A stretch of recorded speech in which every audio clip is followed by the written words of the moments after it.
Welcome everyone. I hope you've been having a lovely day or evening. I'm from Scotland, and like many people, the Scottish love a good bargain. One of the best things about these Britscentre videos are they are free to watch. So you can benefit from them without spending a single penny. And that's what today's video is all about.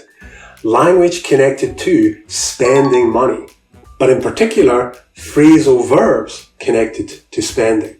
You might think that phrases containing chip and fork would be connected to food or eating, right? But actually, some are connected to spending. Keep watching to discover more. Our first two are fork out and chip in.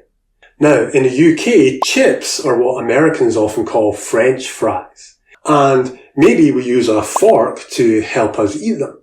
But neither of these phrasal verbs have any connection to food or eating.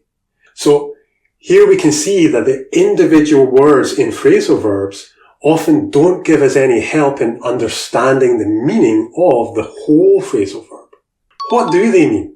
Well, chip in means two or more people use their money together to pay for something.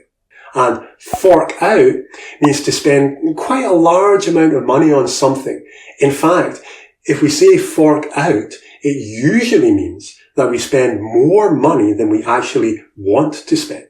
If the five of us chip in £50 each, we can buy Sarah a ticket for the Oasis concert as a birthday present. I didn't have enough money to buy the car, but my friends said they would chip in if I agreed to be their taxi driver. My husband doesn't like spending money, so we always stay in 2-star hotels because he refuses to fork out on 4 or 5-star accommodation. I didn't realize having a baby was so expensive. Do you know how much I had to fork out on nappies this week? £35. Another commonly used phrasal verb is skimp on. In fact, it could be used in one of the examples we've just seen. My husband doesn't like spending money, so we always stay in 2-star hotels because he refuses to fork out on 4 or 5-star accommodation. Could become, my husband doesn't like spending money, so we always stay in 2-star hotels because he always skimps on accommodation. So, what does skimp on mean? Well, it means try your best to spend as little money as possible on something which you actually need. There is a cost of living crisis in the UK, so many Brits have started skimping on things like clothes and home repairs because they need to spend less money. Right, what's next? Let's look at put aside. This means to keep some of the money that you earn, to deliberately avoid spending it. For example, if I put aside 10% of my salary every month, then at the end of the year, I will be able to buy a new car. She always puts aside some of her pension money just in case she needs to pay for repairs to her house. Our final phrasal verb for today is go broke. If someone has gone broke, it doesn't mean that they've hurt or injured one of the bones in their body.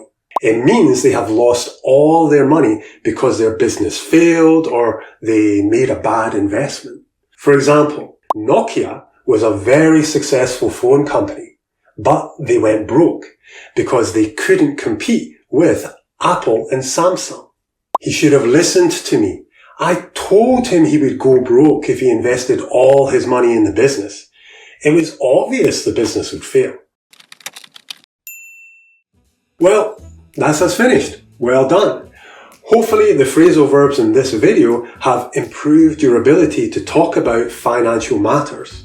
If you want to learn more very useful phrasal verbs and to hear them being used in natural situations, then I strongly recommend you try one of Britcentre's fantastic phrasal verb challenges. Each challenge introduces a wide range of extremely useful phrasal verbs and gives you the chance to try using them. You'll also get expert feedback on your speech from a fully qualified English language specialist. Check out the link below to discover how you can sign up. I and the rest of the Britsent team look forward to seeing you there and helping you master some of these extremely useful phrases.